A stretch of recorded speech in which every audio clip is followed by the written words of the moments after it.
বরগুনার পাথরঘাটা উপজেলা স্বাস্থ্য কমপ্লেক্সে পর্যাপ্ত জনবল না থাকা ও তীব্র লোডশেডিংয়ের প্রতিবাদে মানববন্ধন অনুষ্ঠিত হয়েছে। সকালে রাজধানীর জাতীয় প্রেস ক্লাবের সামনে এ কর্মসূচিতে ঢাকায় অবস্থানরত পাথরঘাটার শতাধিক বাসিন্দা অংশ নেন। বক্তারা বলেন, উপজেলার হাসপাতালটি মাত্র 5 জন চিকিৎসক দিয়ে পরিচালিত হচ্ছে। এছাড়া 66 কিলোমিটার দূরত্বে বিদ্যুতের মূল গ্রিড থাকায় ঘন ঘন লোডশেডিং লেগেই থাকে।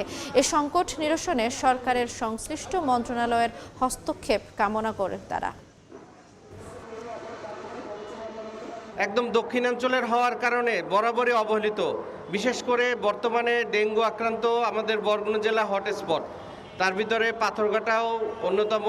প্রতিনিয়ত আমাদের রোগীরা মারা যাচ্ছে, কিন্তু সরকারের টনক নড়ছে না। পর্যাপ্ত চিকিৎসক না থাকার কারণে বরিশাল এমনকি ঢাকায় আসার পথেই অনেকে মারা যান। আমরা বিদ্যুৎ পাই না, একটু হালকা ঝড় হবে 5 দিন 7 দিন বিদ্যুৎ থাকে না, মানুষ অসুস্থ হবে, হাসপাতালে ডাক্তার নেই, চিকিৎসা পায় না। এই মানবতার জীবন যাপন করে পাথরঘাটা উপজেলাবাসী।